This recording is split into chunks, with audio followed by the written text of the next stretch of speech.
Next part हमारे पास है radii of permitted orbit. बहुत इंपॉर्टेंट टॉपिक है कि कोई भी एक ऑर्बिट जिसमें इलेक्ट्रॉन रिवॉल्व करता है तो उसका रेडियस कितना हो सकता है, कितना हो सकता है।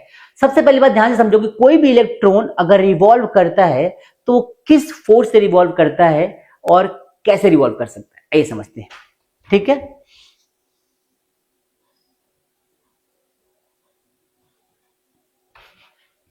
चलो भाई, तो क्या बोला हमारे पास, सपोज करो कि हमारे पास एक ऑर्बिट है और यहां पे भाई न्यूक्लियस है, ये किसी भी एटम का हो, Ze मान लेते हैं, इसके पास चार्ज है।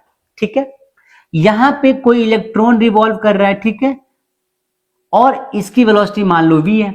तो कोई भी इलेक्ट्रॉन जब रिवॉल्व करेगा, आपको पता है, तो सर्कुलर ऑर्बिट में रिवॉल्व करता है, तो वहां पे बेसिकली क्या होता है, सेंट्रीपिटल फोर्स जो होता है वो फोर्स इक्वल होता है किसके, इलेक्ट्रोस्टैटिक फोर्स के।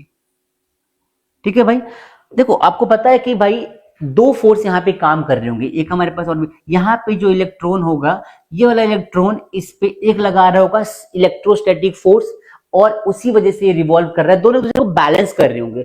इलेक्ट्रोस्टैटिक फोर्स क्या होता है, अट्रैक्शन फोर्स होता है। तो भाई ये वाला इलेक्ट्रॉन ये वाला जो प्रोटॉन है, इसको भी तो खींचना चाहेगा, तो दोनों एक दूसरे को बैलेंस क्यों कर रहे हैं, जितना फोर्स ये वाला इस पे लगा रहा है उतना ये वाला इस पे लगा रहा है, इक्वल फोर्स है। तो इलेक्ट्रोस्टैटिक फोर्स जो होगा हमारा, इलेक्ट्रोस्टैटिक फोर्स जो है ये बराबर किसके हो जाएगा, सेंट्रीपिटल फोर्स की। ठीक है, तो इलेक्ट्रोस्टैटिक फोर्स क्या होता है, तो भाई होता है K Q1 Q2 अपॉन में R स्क्वायर। ये क्या होता है, ये होता है mv स्क्वायर अपॉन में R।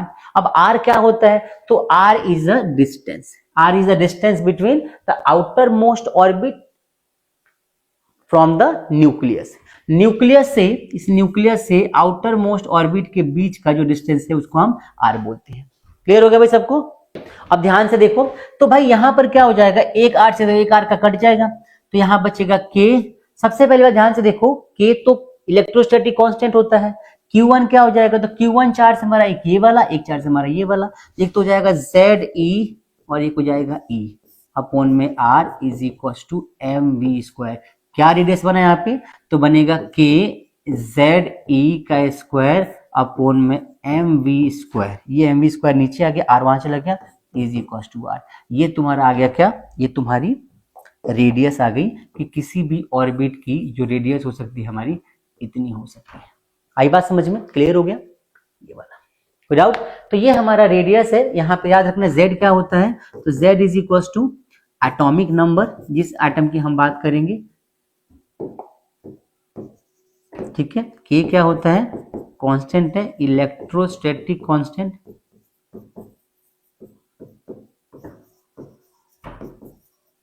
ठीक है, यहां पर M क्या होता है, मास ऑफ इलेक्ट्रॉन,